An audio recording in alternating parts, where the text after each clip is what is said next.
हम बार्गेन कर सकते हैं, हम जो है सत्ता में भागीदार हो सकते हैं, हम एक प्रेशर ग्रुप की तरह काम कर सकते हैं, ये हम कर सकते हैं। पर ईवीएम का सवाल हो, अभी वोट चोरी का सवाल है, ये तमाम ऐसे सवाल हैं जिसका सबसे अधिक नुकसान SC ST OBC कम्युनिटी को झेलना पड़ा। पर राहुल गांधी संविधान को लेकर अच्छी पहल कर रहे हैं। बाबा साहब डॉक्टर अम्बेडकर ने कहा है कि जो अगर देश और समाज में मुझे चुनना पड़ा तो मैं अपने समाज को चुनूंगा, और जहां देश को चुनने की बारी आएगी देश पहले होगा। ऐसे लोगों को बाबा साहब से डरना चाहिए, बाबा साहब के संविधान से डरना चाहिए। डर का लेवल कितना हाई है, ये तो बाबा साहब की मूर्ति तक तोड़ देते हैं रात के अंधेरे में। डर का लेवल इतना हाई है, आप समझिए। तो ये डर हम लोगों को अच्छा लगता है, ऐसा डर मनुवादियों को लगते रहना चाहिए। उसी की गोद में नहीं खेल रहे हैं। आप कहते हैं कांग्रेस पार्टी में जाना गलत है, क्यों गलत है? क्योंकि ब्राह्मणों की पार्टी है। अच्छा, तो RSS किसकी पार्टी है? आप बताइए। जिसको कहा जाता है बहुजनों की party, SC ST OBC community की पार्टी है, उस पार्टी ने क्या भारतीय जनता पार्टी के साथ समझौता नहीं किया है? बिल्कुल किया है। एक बात समझ लीजिए, इस देश का खास तौर पे दलित समाज जो है वो 20% है, 18-20% है मैक्सिमम।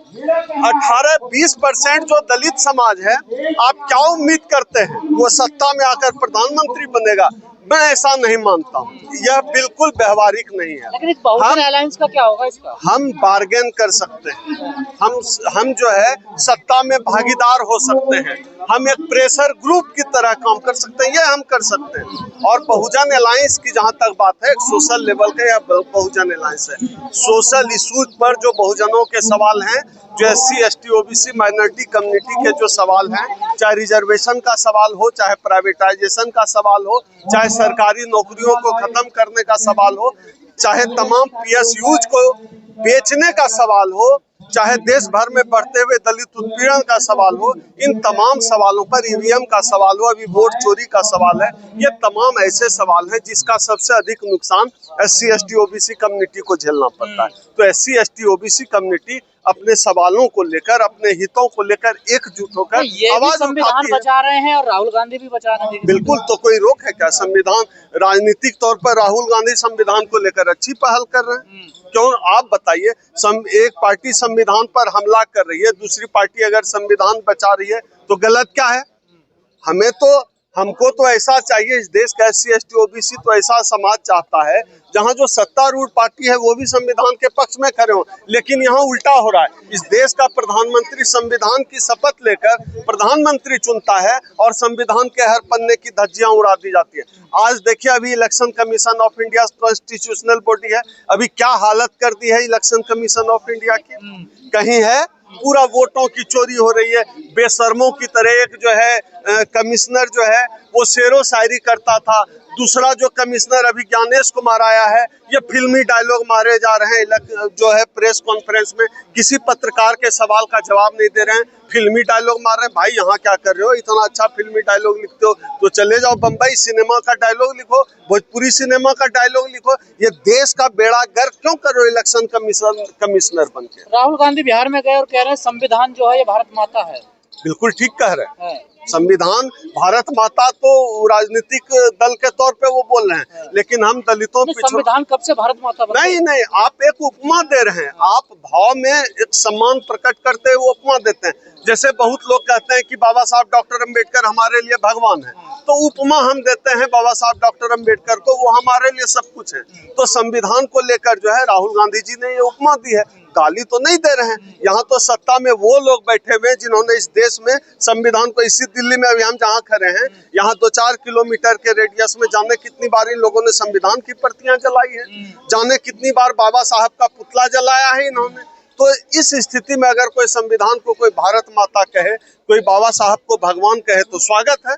हम तो चाहते हैं कि सब लोग संविधान का सम्मान करें, वो लोग भी करें जिन्होंने संविधान की शपथ ली और संविधान के हर पन्ने की धज्जी उड़ा दिया, वो भी संविधान का जो है सम्मान करें। आज बहुजन अलायंस भी कह रहा है कि संविधान को बचाना है, आप भी कह रहे हैं संविधान को बचाना, लेकिन तमाम बाबा ऐसे हैं जो कह रहे हैं कि बाबा साहब ने संविधान लिखा ही नहीं है। अब देखिए क्या है कि एक ट्विटर पे है बाबा, नाम उसका हम भूल जाते हैं, कोई आनंद है। असल में देश में कुछ बाबा सिलेक्टेड हैं जिनको मानसिक चिकित्सालय की जरूरत है। सरकार को चाहिए कि ऐसे कुछ कोई महिलाओं के खिलाफ कभी बोल देता है, कोई कॉन्स्टिट्यूशन के खिलाफ बोल देता है, कोई देश के खिलाफ बोल देता है। सरकार को चाहिए कि ऐसे गधे बाबाओं को बांध कर जंजीर से जकड़ के रखे और ऐसे बाबाओं के करीब लोगों को जाना नहीं चाहिए। क्या पता कि आप बगल से गुजरे, हपक ले, दांत काट ले। उनकी मानसिक दशा तो यही है ना बाबाओं की। वो दिमागी रूप से नहीं, कितने पढ़े लिखे हैं, वो देश में रह के संविधान के खिलाफ बोल रहे हैं। पूरा इतिहास बता रहे हैं, बाबा साहब तो अंग्रेजों के साथ थे। वो महिलाओं को लेकर आपत्तिजनक टिप्पणी कर रहे हैं, बाबा साहब को लेकर बात कर रहे हैं। अगर जो बाबा साहब को लेकर बात कर रहा है, क्यों नहीं कोई पार्टी सपोर्ट कर दे रही है उसको? क्योंकि सबको पता है, वो अभी बाहर खेल रहा है ना। सबको पता है कि इस देश में आप गांधी के खिलाफ बोलकर राजनीति कर सकते हैं, नेहरू के खिलाफ बोलकर राजनीति कर सकते हैं, लेकिन इस देश में किसी की औकात नहीं है कि बाबा साहब के खिलाफ बोलकर राजनीति कर दे। वो तो छुपा कर कहां से ट्विटर पे आता है, अनाप लिख के गायब हो जाता है। ऐसे लोग बहुत जल्दी पागल खाना में पाए जाएंगे, नहीं तो देखिएगा कहीं सड़क किनारे खड़े होकर बाल नोच रहा है। मेरे इतिहास गवाह है कि बाबा साहब अंग्रेजों के साथ थे। देखिए, नहीं, बाबा साहब अंग्रेजों के साथ नहीं थे। बाबा साहब इस देश के जो अनटचेबल, जिनको बाबा साहब अनटचेबल्स कहते थे, जिनको हम लोग दलित कहते हैं, बाबा साहब अनटचेबल्स के हितों के साथ थे। और बाबा साहब ने अनटचेबल्स के हितों के लिए सबके साथ समझौते किए और करना था, क्योंकि हमारे लिए आजादी के वो मायने नहीं थे जिनके लिए आजादी के कुछ और मायने रहे होंगे। हमारे लिए, हम तो जानवरों से बदतर जिंदगी गुजार रहे थे। हमको तो इस देश में अनटचेबल्स जिनको कहा बाबा साहब ने, उनको तो दूर खड़ा रख के गांव से बाहर दक्षिण टोले में बसाया जाता था। हमसे तो उनकी परछाई अपवित्र होती थी। तो हमारी आजादी की लड़ाई और उनकी आजादी की लड़ाई में अंतर था। बाबा साहब डॉक्टर अम्बेडकर ने कहा है कि जो अगर देश और समाज में मुझे चुनना पड़ा तो मैं अपने समाज को चुनूंगा, और जहां देश को चुनने की बारी आएगी, देश पहले होगा। तो बाबा साहब ने इस देश के लिए जो कॉन्स्टिट्यूशन, ये बाबा साहब से डरते हैं, ये जितने बाबा हैं संविधान से डरते हैं। इनको बाबा साहब से नफरत है। इसलिए नफरत है क्योंकि आप उनको कल तक कहते थे प्रणाम बाबा, कल तक कहते थे ब्राह्मण बड़ा महान होता है, पंडित बड़ा महान होता है। अब आप उसका सर्टिफिकेट चेक करते हैं तो उसको डर तो लगेगा ही। पहले वो जाति के नाम पर उत्पीड़न करते थे, जाति के नाम पर गालियां देते थे, तब उनसे कोई कुछ कहता नहीं था। आज की तारीख में अगर कोई जाति के नाम पर कोई उत्पीड़न कर दे, कोई कमेंट कर दे, कोई गाली दे दे, उनको जेल के पीछे जाना पड़ता है। और ये सब हुआ बाबा साहब डॉक्टर अम्बेडकर के संविधान से। तो बाबा साहब डॉक्टर अम्बेडकर के संविधान से डर तो लगेगा ना भैया। जितने भी जातिवादी लोग हैं, जितने भी संविधान विरोधी लोग हैं, जितने भी लोकतंत्र विरोधी लोग हैं, जितने भी लोग हैं, नफरती दिमाग के पैदावार जितने लोग हैं, उन सबको बाबा साहब के संविधान से डर लगता है। और ऐसे लोगों को बाबा साहब से डरना चाहिए, बाबा साहब के संविधान से डरना चाहिए। आप देखिए डर का लेवल कितना हाई है। ये तो बाबा साहब की मूर्ति तक तोड़ देते हैं रात के अंधेरे में। डर का लेवल इतना हाई है, आप समझिए। तो ये डर हम लोगों को अच्छा लगता है, ऐसा डर मनुवादियों को लगते रहना चाहिए।